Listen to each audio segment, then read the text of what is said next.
My next guest is a friend of the show. Ryan Dohrn is a global sales and marketing advisor to over 200 companies in 15 different industries.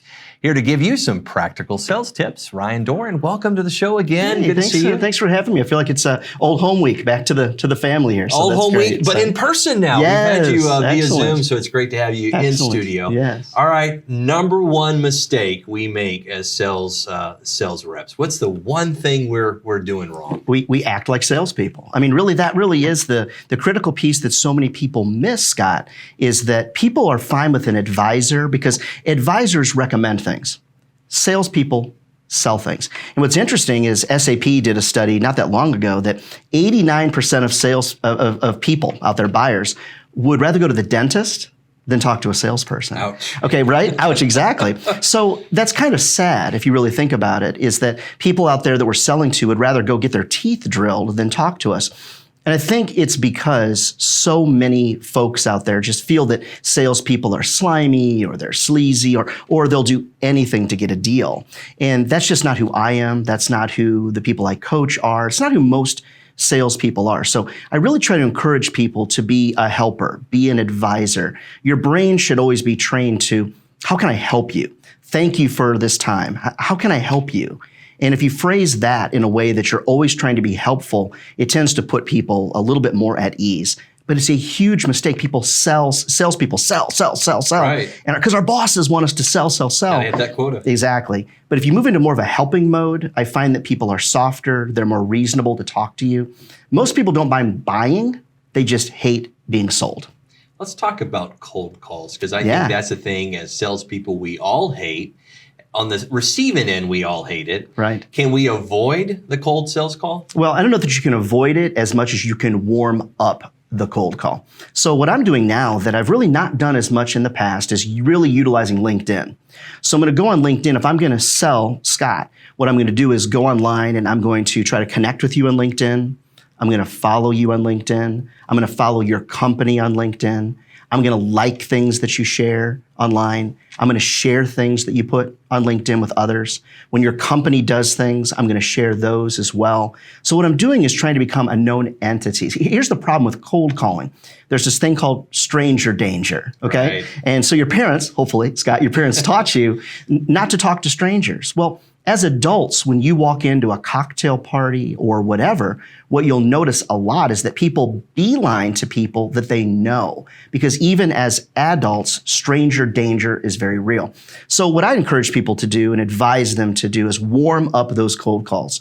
Like companies on Facebook. Share their company information and not your personal information. That's that's creepy, right? Right. So I think it's really important to warm up the cold calls. That will make them a lot more effective. And also it helps you qualify really who that customer is as well. So let's talk about LinkedIn, because that is a growing platform. I get a lot of business on LinkedIn myself, me too. and I preach the content of value. But man, there's so many people that send me a friend request, and the minute I look, okay, they look kind of interesting, bam, here comes the sales. Yeah, so what I typically do if that happens, especially if it's not relevant to me, then I just disconnect with them, unconnect with them as quickly as I can. What most people don't realize about LinkedIn is powerful. It's been around way longer than Facebook. It's really great, but your LinkedIn connections are kind of like a tree. And the tree, as you know, in your yard or whatever, without pruning, it's going to crack, it's going to fray, it's going to fall. So you need to quarterly, in my opinion, go into your connections. Are these worthwhile connections? Do they make sense? And unconnect from people. So when I'm working with all kinds of different coaching clients, companies, some people have never disconnected, unconnected from anybody. So back in the day, you'd connect with anybody, right? You need to go and prune that tree. If you don't, you're not going to have a healthy LinkedIn network, a healthy tree. So you really got to be careful about it. I'm guilty. I haven't done. By the way, I'm so glad that we're connected on LinkedIn now, knowing that. Your website is ryandohrn.com, Dohrn, Dohrn.com, where you can go and find Ryan, find out where he's speaking next. He happens to be in the Dallas area, which is why we're talking with him tonight. So it's the middle of the summer. It's hot. It doesn't matter where you are in the country. Right. Tips on staying motivated in the summer. The kids are home. You got that summer slump, but you still have to sell. So how do you stay motivated? Well, I use a CRM for everything that I do, a customer relationship management tool.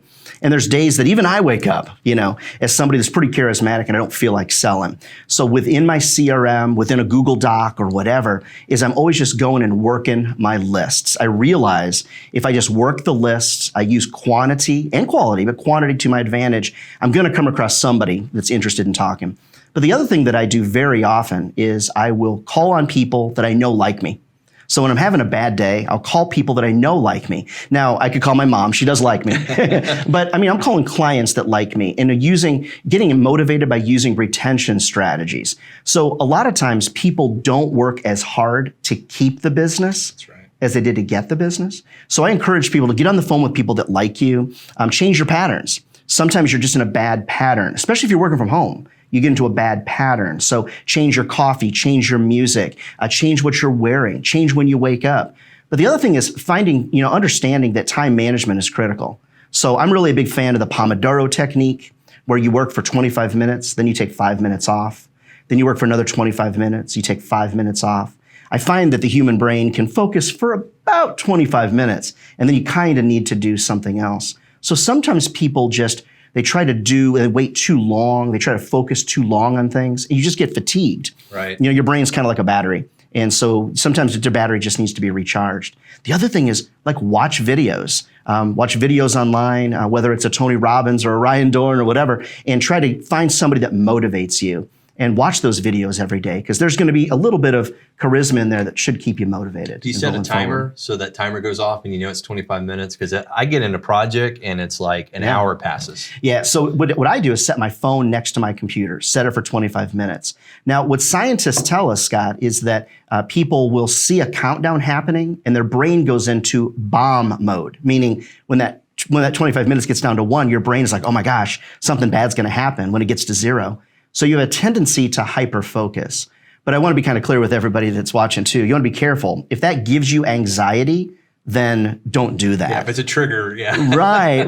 But a lot of people, when they get demotivated or they're lacking motivation, some of it is mental and it's unhealthy. And I want to always encourage people. There is nothing wrong with reaching out and talking to somebody, seeking help. If you're in a summer slump, it's still going on since COVID, since being locked down, and you're emotionally just off, never be afraid to reach out to a professional. I think that's an important piece. That's smart. By the way, Ryan's got so much information. He's going to be on our weekend show coming up in the future because there's so much to talk about, including his book we didn't get to tonight. Yeah. RyanDohrn.com is where you're going to go. If you are looking to improve your sales habits, you need to check it out, RyanDohrn.com. We're back right after this.